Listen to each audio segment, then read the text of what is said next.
Mas tem a vontade perfeita e a vontade permissiva de Deus, e segundo as coisas trágicas que acontecem e que entristecem muito o nosso coração e nos revoltam, e às vezes assim nos faz duvidar do amor e da perfeição de Deus, mas uma coisa assim, nós temos que sempre lembrar de que o Criador é dono deste mundo, dono das pessoas. E antes de uma pessoa ser meu filho, é filha de Deus, né? Porque eu estou aqui para cumprir um plano que é de Deus. Então, se eu gero filhos e amo esses filhos, mas nada é meu. Eu tenho um compromisso temporal de suprir aquela criança, de educar aquela criança, de assistir ela nesse período de crescimento. Mas eu tenho que ter a consciência da palavra que os filhos são herança do Senhor, não é minha.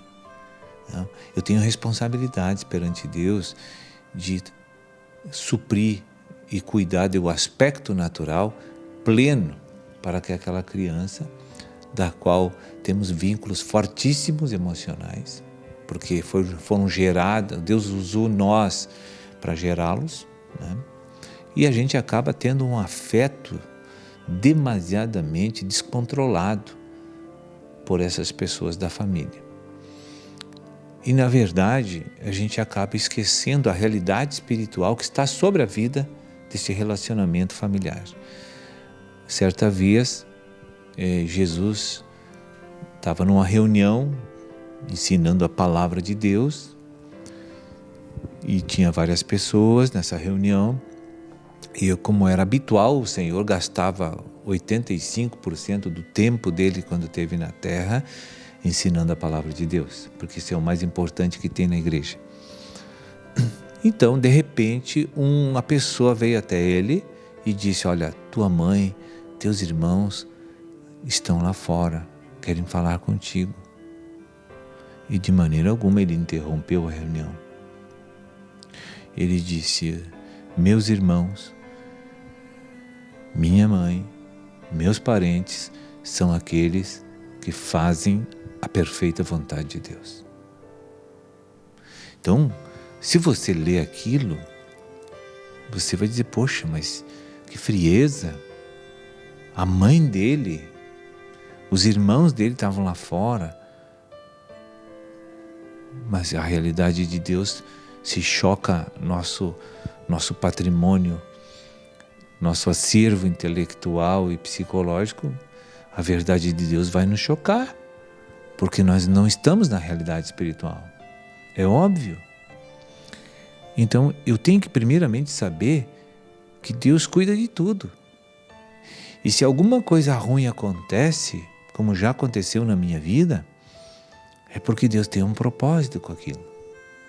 E esse propósito que Deus tem com a minha vida, quando acontecem coisas ruins,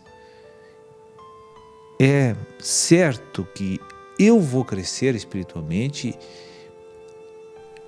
com aquilo que aconteceu, como também aquela pessoa vai crescer espiritualmente com aquilo que está acontecendo.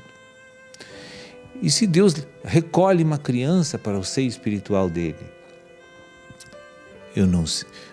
não é punição, é plano de Deus. É plano porque Satanás não tem autorização para fazer as coisas como ele quer.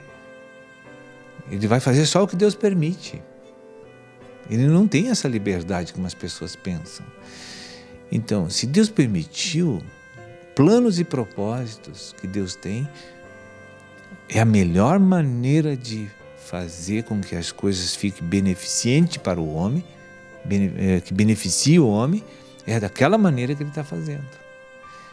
Quando uma coisa ruim me acontece hoje, depois que eu conheço alguma coisa assim da palavra de Deus, eu fico pensando, eu sei que o diabo não fez isso. A coisa é ruim. Eu sei que o diabo não fez isso. É Deus que está permitindo acontecer isso. O que eu faço? Eu vou para dentro do meu coração e vou tentar descobrir onde eu estou inadequado ainda. Porque se Deus está permitindo que aquelas coisas ruins acontecem na minha vida, é porque tem coisas fora da ordem na minha vida. E eu preciso descobrir onde estão esses pontos porque eu preciso corrigir e para crescer espiritualmente. Então a gente tem que ver sobre essa perspectiva a nossa vida. Eu não posso achar assim que vou duvidar de Deus, mas Deus está fazendo o melhor para mim. Mesmo que Ele escreva com linhas de sangue, às vezes, com caneta lá, com dor no nosso coração. Escreva no nosso coração com muita dor. Mas Ele vai fazer o melhor para nós. E nós não sabemos o que é melhor para nós. Isso é a verdade.